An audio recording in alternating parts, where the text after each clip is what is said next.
Bismillahirrahmanirrahim. Kullu nafsin dha'iqatul maut thumma ilayna turja'un. Kematian adalah sebuah keniscayaan.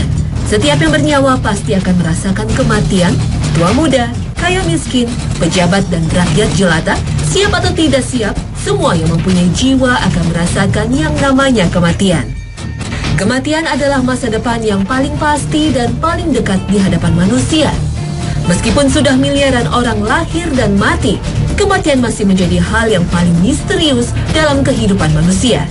Penjelasan tentang kematian masih banyak menyimpan misteri. Setiap orang yang mati tidak pernah kembali untuk menceritakan pengalamannya. Padahal, kematian sama pentingnya dengan kehidupan. Allah menciptakan keduanya sebagai ujian bagi manusia. Allah yang menciptakan kematian dan kehidupan supaya Dia menguji kamu siapa di antara kamu yang lebih baik amalnya. Dan Dia Maha Perkasa lagi Maha Pengampun. Al-Quran Surah Al-Mulk ayat 2. Kematian sejak zaman dahulu telah dipahami sebagai keluarnya ruh dari jasad. Dengan keluarnya ruh dari jasad, maka saat itulah berakhirnya kehidupan seseorang. Dengan kecanggihan teknologi dan kemajuan sains oleh manusia, ruh masih tetap menjadi misteri. Berbagai pertanyaan tentang ruh tidak pernah selesai diperdebatkan. Bahkan tak sedikit yang mengingkari keberadaannya. Ada juga orang-orang yang divonis mati, tapi kemudian hidup lagi. Apakah ruhnya kembali lagi? Atau apa yang sebenarnya terjadi? Inilah Hasanah, episode Misteri Ruh dan Kematian.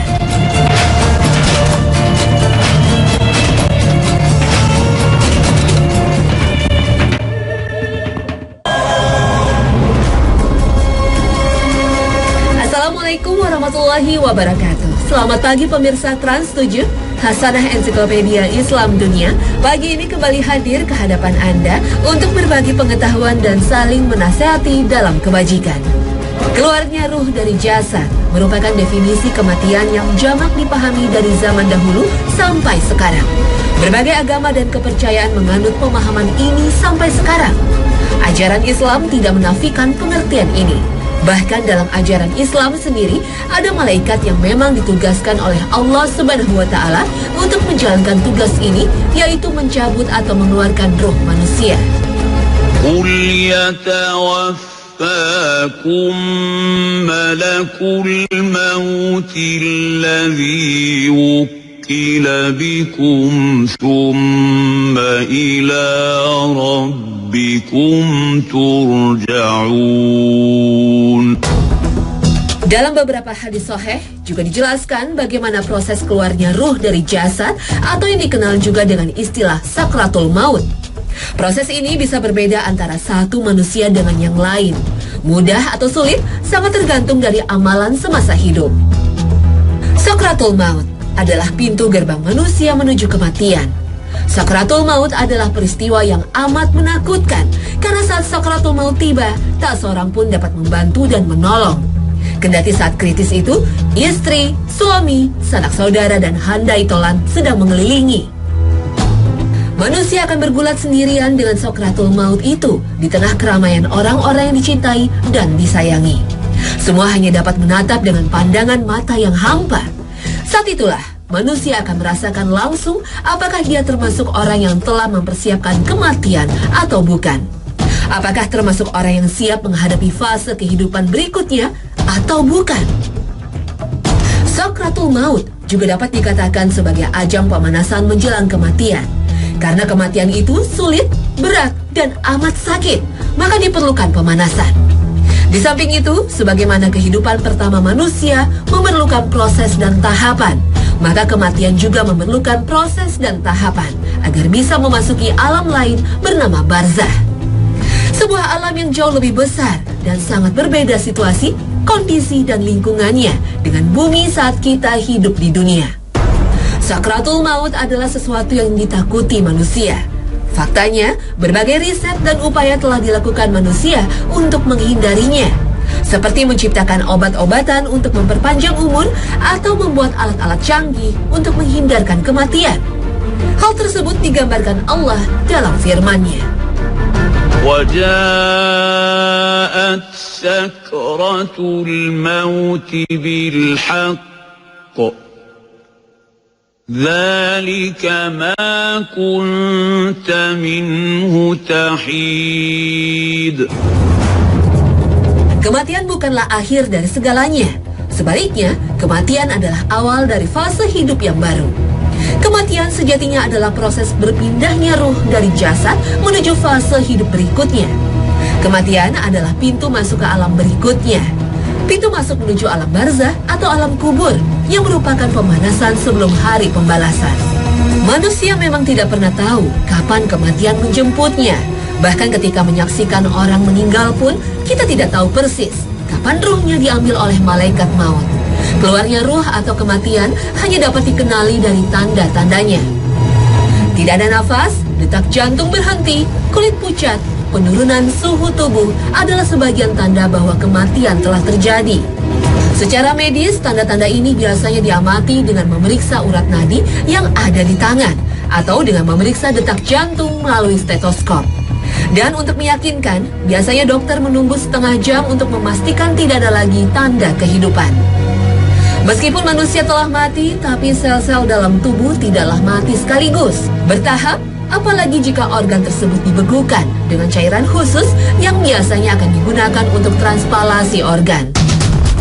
Tanda-tanda kematian tadi menjadi acuan selama berabad-abad untuk menentukan hidup atau matinya manusia. Dan memang itulah yang terjadi pada ratusan juta manusia yang meninggal setiap tahun. Tetapi dengan berkembangnya ilmu kedokteran dan teknologi dalam mempertahankan hidup, pada beberapa kasus, tanda kematian tersebut justru dapat dicegah. Artinya nafas yang berhenti, jantung yang berhenti berdetak, peredaran darah yang berhenti. Semuanya dapat diatasi dengan dibantu dengan peralatan yang canggih. Kasus ini biasanya terjadi pada korban kecelakaan, di mana batang otak mengalami cedera fatal sehingga tidak berfungsi, dan jika batang otak tidak berfungsi, maka dapat dipastikan organ-organ vital yang lain juga akan mati. Sehingga ditemukanlah definisi baru tentang kematian, yaitu matinya batang otak. Dalam beberapa negara, definisi kematian dengan matinya batang otak telah menjadi undang-undang. Artinya seseorang dapat dikatakan mati apabila batang otaknya sudah mati, meskipun organ tubuh lainnya masih berfungsi dengan bantuan peralatan canggih. Atau sebaliknya, seseorang dikatakan belum mati jika batang otaknya masih berfungsi, meskipun terkadang tanda-tanda kehidupan lain tidak terdeteksi. Pada kasus mati suri atau yang dikenal di dunia kedokteran dengan istilah near death experience, inilah kemungkinan yang terjadi. Pengalaman mati suri seringkali terjadi pada beberapa orang yang sedang sekarat. Apa yang sebenarnya terjadi pada saat mati suri? Atau mungkinkah itu hanya perubahan-perubahan kimia dalam otak dan organ indera sebelum kematian? Rata-rata mati suri memiliki ciri-ciri umum tertentu, tapi ada juga yang memiliki pola berbeda. Secara umum, orang mati suri biasanya merasakan perasaan ketenangan, kedamaian, penerimaan kematian, emosional, dan kenyamanan fisik. Kemudian melihat cahaya terang dan tidak menyakitkan. Seseorang yang mati suri merasakan pengalaman keluar dari tubuh dan biasanya bisa melihat orang-orang yang berada di sekeliling tubuhnya. Merasa memasuki alam atau dimensi lain, hal ini biasanya tergantung dari keyakinan dan pengalamannya. Atau merasa berkomunikasi dengan seseorang di luar sana yang seringkali dianggap penjelmaan dari malaikat atau Tuhan. Secara spiritual, seseorang yang mati suri sebenarnya mengalami dan mengingat hal-hal yang terjadi dengan kesadaran, tapi tanpa disertai tubuhnya. Secara medis, proses mati suri sangat kompleks, subjektif, dan emosional. Mekanisme di balik beberapa pengalaman ini adalah cara otak memproses informasi sensori. Apa yang seseorang lihat di sekelilingnya hanyalah jumlah dari semua informasi sensorik yang diterima otak pada saat tertentu. Jika seseorang membayangkan sesuatu saat inderanya tidak berfungsi dengan baik, maka otak akan menerima informasi yang salah. Hal ini kemungkinan disebabkan oleh obat-obatan atau beberapa bentuk trauma yang menyebabkan otak orang tersebut menutup. Beberapa ahli berteori bahwa gangguan saraf atau kelebihan beban informasi yang dikirim ke korteks visual otak menciptakan gambaran cahaya terang yang berangsur-angsur menjadi lebih besar. Otak dapat menafsirkan hal ini sebagai bergerak di terowongan gelap. Beberapa ahli berpendapat pada orang mati suri, kemungkinan batang otaknya masih hidup dan aktivitas sel-sel tubuhnya masih ada, walaupun jantungnya tidak berdetak dan peredaran darahnya berhenti. Selama mengalami mati suri, tubuh rawan mengalami kerusakan karena otak menafsirkan informasi yang salah.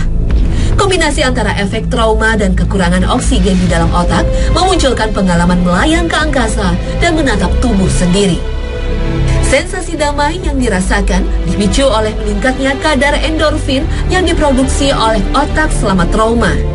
Aktivitas batang otak dalam kondisi mati suri bisa diamati dengan elektroensefalografi atau EEG.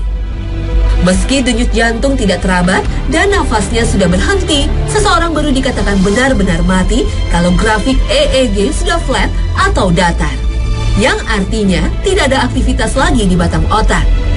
Barangkali bisa kita katakan pada orang mati suri, ruhnya belum sepenuhnya meninggalkan tubuh. Wallahu a'lam.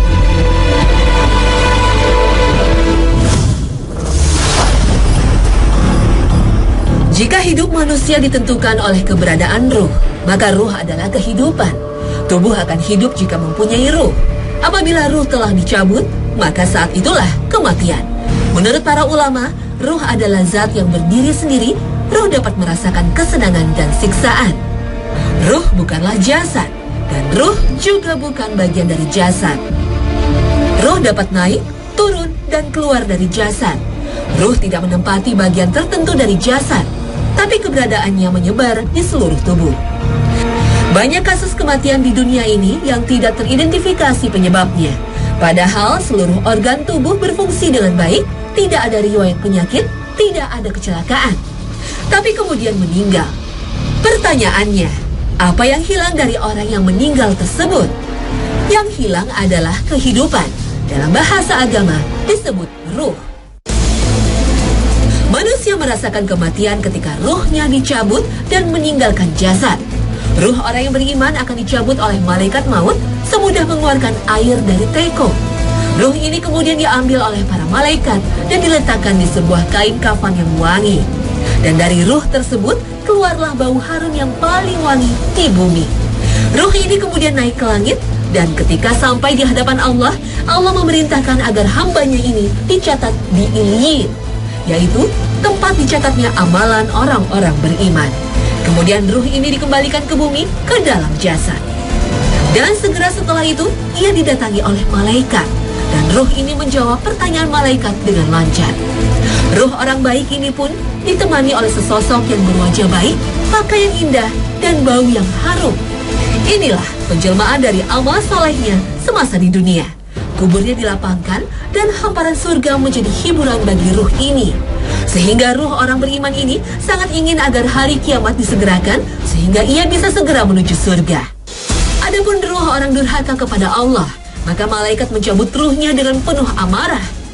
Ruhnya pun keluar dengan susah payah dan kesakitan yang sangat.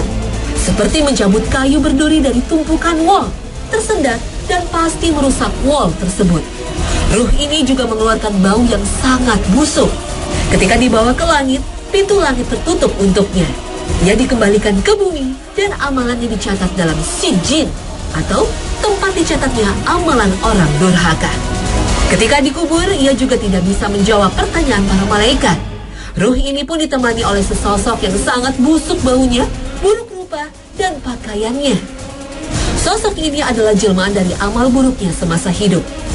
Hawa panas neraka menjadi siksaannya setiap hari. Kuburannya pun disempitkan sehingga hancur tulang belulangnya. Semakin takutlah ia akan kedatangan hari kiamat, sehingga ia berharap agar kiamat tidak pernah terjadi. Na'udzubillah min zalik. Ruh orang yang sudah meninggal juga dapat mendengarkan orang yang masih hidup. Hanya saja ruh ini tidak bisa berinteraksi dengan mereka. Seperti yang disampaikan hadis Nabi Sallallahu Alaihi Wasallam bahwa orang yang sudah meninggal mendengar bunyi sandal keluarganya ketika meninggalkan kuburan. Ruh yang berada di alam barzah ini juga mendapat kemudahan berkat doa yang dilantunkan orang yang masih hidup untuknya. Adapun bertemunya ruh orang yang sudah meninggal dengan orang yang masih hidup, maka ini memungkinkan terjadi di alam mimpi, tapi tidak di alam nyata.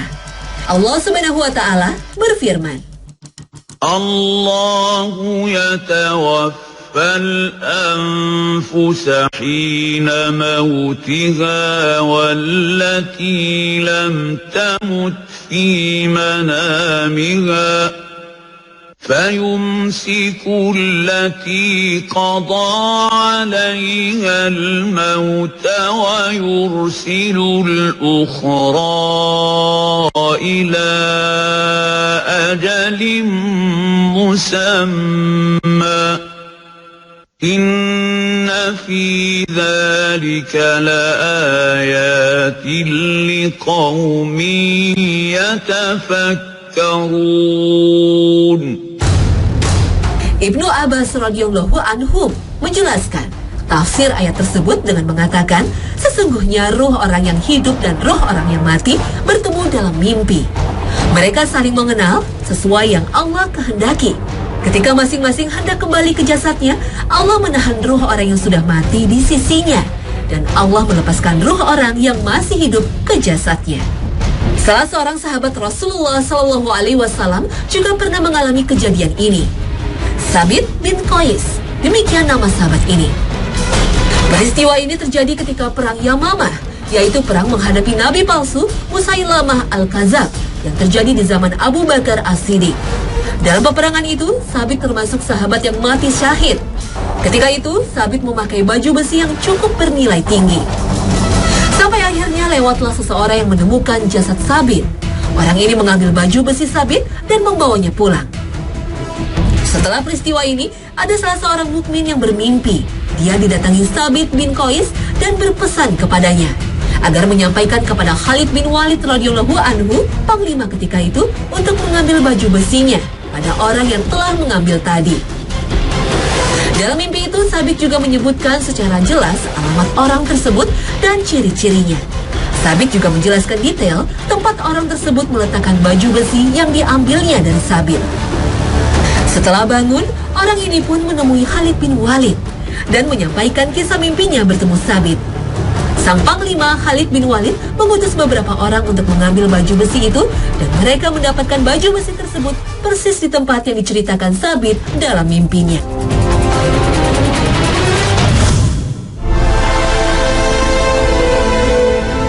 Jika ruh adalah kehidupan, maka akal adalah yang menentukan setiap keputusan dalam kehidupan. Imam Al-Ghazali mengatakan bahwa akal adalah sifat yang membuat manusia berbeda dari binatang. Akal yang membuat manusia dapat belajar dan menerima pengetahuan dan menciptakan hal-hal yang luar biasa. Akal ibarat mata. Mata tidak akan melihat jika tidak ada penerangan. Maka cahaya Allah yang terkandung dalam Al-Quran dan hadis Nabi adalah matahari yang menerangi, sehingga akal bisa melihat. Dengan tuntunan Al-Quran dan hadis, akal akan melihat dengan kebenaran. Jika hanya bermodalkan akal saja, maka manusia akan selalu dilanda kebutaan seumur hidupnya. Selama ini, para ilmuwan barat berasumsi bahwa otaklah yang mengeluarkan perintah dan mengirim informasi ke jantung. Otak yang berada di kepala adalah pusat akal yang menentukan segala fungsi pada tubuh manusia. Tetapi penelitian beberapa tahun belakangan yang dilakukan oleh Institute of Hirmet dan organisasi lainnya menyimpulkan hal yang berbeda. Bahwa jantung juga memiliki sebuah otak. Otak jantung ini terhubung dengan otak yang ada di kepala. Dan ternyata jantung dan otak bekerja dua arah. Jantung dan kepala berkomunikasi melalui sejumlah jalur. Dua organ penting ini terus bertukar informasi penting yang mempengaruhi seluruh fungsi tubuh. Otak jantung. Demikian istilah yang diberikan oleh Dr. J. Andrew Elmore, seorang pakar otak jantung dari University de Montreal, Kanada. Otak jantung ini adalah jaringan yang rumit, terdiri dari beberapa jenis neuron, neurotransmitter, protein, dan sel-sel pendukung. Persis seperti yang terdapat dalam otak kepala. Penelitian ini juga menunjukkan bahwa jantung berkomunikasi dengan otak dalam 4 cara utama. Neurologis, yaitu melalui transmisi impuls saraf. Biokimia, yaitu melalui hormon dan neurotransmitter. Biofisik yaitu melalui gelombang tekanan dan energi, atau melalui interaksi medan elektromagnetik. Kesimpulannya, jantung atau kalbu memiliki kemampuan berpikir layaknya otak. Bahkan sebagian peneliti berpendapat jantunglah sebetulnya yang memberi instruksi kepada otak. Jantunglah yang merupakan tempat berpikir, memahami, merasa, sedih, dan gembira. Kesimpulan ini diperkuat dengan fakta yang terjadi dalam beberapa kasus transplantasi jantung, di mana si penerima donor mengalami perubahan pada beberapa sifat dan perilaku, dan setelah dikonfirmasi ke keluarga pendonor, ternyata sifat dan perilaku tersebut persis seperti sifat dan perilaku pendonor semasa hidupnya. Koran Washington Post pernah melakukan investigasi terkait hal ini pada tahun 2007. Jauh sebelum penelitian yang dibuat kita dalam kitabnya, bahwa kalbu atau jantung, atau dalam bahasa Indonesia yang kita sebut hati, merupakan tempat akal yang dapat merasa dan berpikir. Subhanallah. أفلم يسيروا في الأرض فإنها لا تعمى الأبصار ولكن تعمى القلوب التي في الصدور. Pemirsa, perdebatan tentang ruh dan kematian merupakan hal yang tidak akan ada ujungnya. Jika hanya mengandalkan akal manusia yang terbatas, maka akan selalu ada kontroversi. Dalam Al-Quran, Allah juga telah menyampaikan bahwa pengetahuan manusia tentang ruh hanya sedikit sekali. Dan mereka bertanya kepadamu tentang ruh. Katakanlah, ruh itu termasuk urusan Tuhanku, dan tidaklah kamu diberi pengetahuan melainkan sedikit. Al-Quran Surah Al-Isra ayat 85. Tentu, ayat di atas bukanlah larangan bagi kita untuk mempelajari ruh, apalagi jika tujuannya untuk menambah keimanan kepada Allah Subhanahu wa Ta'ala. Pemirsa Hasanah, semoga tayangan ini bisa memberi sedikit informasi bagi kita tentang ruh dan kematian, dan semoga kita menjadi orang yang serius merancang dan mempersiapkannya. Amin ya Rabbal Alamin. Terima kasih atas perhatian Anda, dan wassalamualaikum warahmatullahi wabarakatuh.